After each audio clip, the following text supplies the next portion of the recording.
What's going on, guys? Today I'm going to be sharing with you what my investment portfolio looks like and kind of how I allocate my money, what percent of my income goes to savings, what gets reinvested in my business, what goes into investments like stocks, real estate, things like that. So let me break down what last year looked for me. So 2017 made about $2.8 million, and after taxes, it's about 50%. Came out to about 1.3 million in taxes, and I have 1.5 million left over. Now, my expenses in 2017 were $75,000, so not a lot. That includes cars, so it would be insurance, house.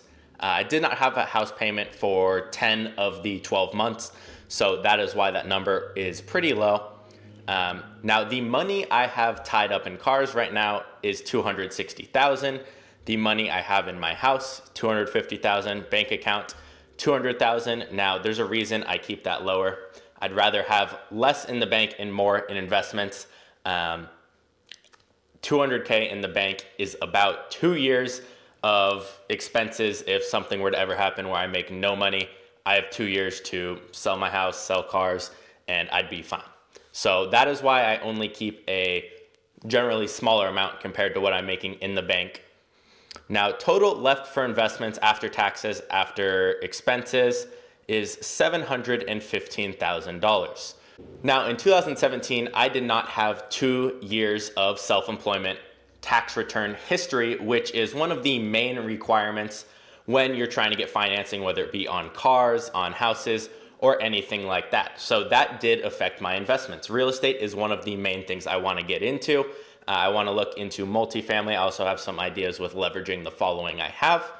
Now, I decided to invest some in businesses, invest some in crypto. I didn't really touch stocks at all. I was not able to touch real estate yet. And a lot of it went towards reinvesting in my business and myself, such as my advertising, you can see, was $310,000 reinvested. Now, a lot of people see this and they're like, well, you're not investing in real estate. You have money in cars, you're wasting your money.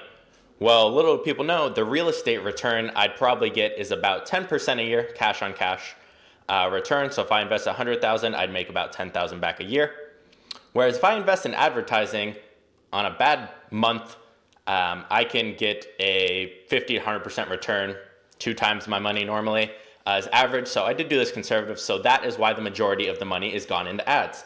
So why would I invest in anything else if I can double my money in a year with advertising, but I can only increase it 10% with real estate? It doesn't make any sense. Yes, I want to diversify, and I do want to get into real estate as well because I'm trying to diversify. You need, obviously, products to advertise. It's less passive than real estate. So that is what mine looks like right now. And as far as the business goes, it's investing pretty early on newer businesses, not just random startup ideas, but ones that have kind of a short but proven track record doing decent, and I think they have a lot of potential with the team behind it. So all of this money right here is in one business, and it was pretty early on in that business, and there's a lot of big things going on with this, a lot of news with them working with certain companies, which I'll share with you guys later on. I am allowed to talk about it, but I want to save a separate video for this. So I'm pretty excited for that, but that is not something that's going to pay like dividends. That's more of a set it, kind of leave it, pretend it's going to go down to zero, one of the riskier investments. So how do I allocate how much I'm going to invest? And I will touch on the investments and what they make me and whatnot at the end here. So how do I allocate my money? Is it all go into my savings and then just randomly in investments? Well, I have a structure I want to use for this year. Now, it's not going to be exact as this, but let's say we're making $300,000 a month, which is kind of an average month for me. We'll say we lose half of that to taxes, so we're left with $150,000 in profit. Now, my expenses, I want to be less than 10% of my income after taxes. Now, my expenses are not $15,000 right now. They're about $9,000 per month, but we're going to say we want it to be less than 10%. That's my goal. So less than 10% for expenses. I'm going to put 15% into savings. Now, if I had a super low month, I'd put more into savings. It depends on how much I'm making and what my expenses are. If I'm making $1 million a month and I put 15%, but my expenses are $10,000 a month, I just saved an entire year of expenses in 1 month. Now, as far as advertising, I want to put 30% of my income back into that to generate more because it is one of the bigger returns, but it is time dependent and does take a good amount of work, but it does have one of the biggest returns. So each month I will put about 45,000 into that if my income, again, is 300,000 before taxes.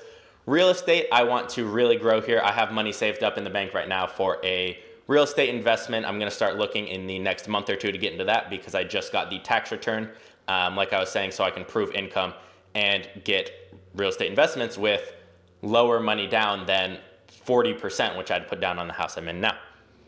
As far as businesses, it's longer term, it's a little bit riskier, well, a lot riskier. So I'm only allocating 5%, and this isn't gonna be like, all right, I'm gonna get in real estate. What property can I buy with 60,000 down each month? It's not gonna be like that. It might be saving up that amount for real estate in the bank for 6 months before I buy a property because obviously 60,000 isn't gonna get you much.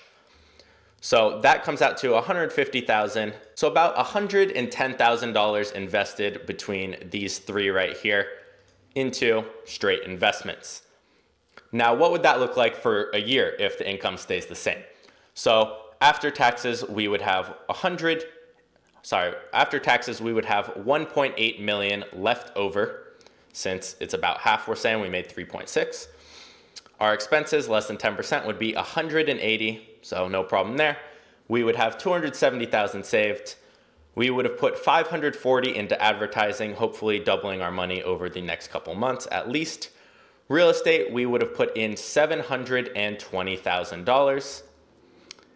And in businesses, we would have put in 90,000. So that's a decent investment in smaller businesses. That could be 10, 20% right there, depending on the business. So in total, that comes out to 1.8. Now, what would the income be at the end of the year if I made those investments? So with advertising, 100% ROI in 1 year is pretty realistic, which is why you'll see a lot of the bigger guys on YouTube like Alex Becker not have real estate investments in doing this, but they stick with what they know because he can go throw $1 million at ads and make 2 or 3 million back. Obviously, there's a point of diminishing returns, but why would he go to something he doesn't know for a lower return that's higher risk for him than doubling down on what he already has and getting a way bigger return? So from advertising, we should be able to make 500,000, a little over 500,000 this year. Very conservative, I think 200, 300% ROI is realistic. Real estate, if we get a 10% cash on cash return on the $720,000 we put in, that would be 72,000 a year just from our real estate investment. Now I'm looking at multifamily, not just single family. And if we invest in businesses, this one's hard to gauge because if it's doing well, it could grow 1,000% in a couple months, or it could go to 0 in a couple months. So that is really, really hard to determine. I didn't really want to put this one in here for this, but I just said if it's a good investment, we'll just say 20% ROI a year. And you can choose when you cash out. Obviously, it's not going to be forever 20%. So in total, we would have made $90,000 from passive income. Plus, I didn't count the ads because that's kind of in there for the yearly income anyway. So if we add that in there, that comes out to $630,000 from investments if you're counting ads a year, or $52,000 a month. And if you're not, it's still $90,000 a year from passive investments like the real estate and the business. Again, it's not going to be every month I get 20% of whatever I put into this because business is not like that. Real estate is more along those lines.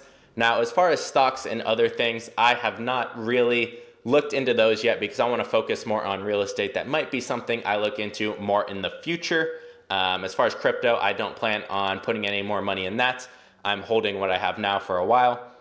And hopefully I can make more videos on real estate and the investments I'm looking at and what I'm doing pretty soon. So I hope this was informative for you guys, and I will see you guys tomorrow in the next video.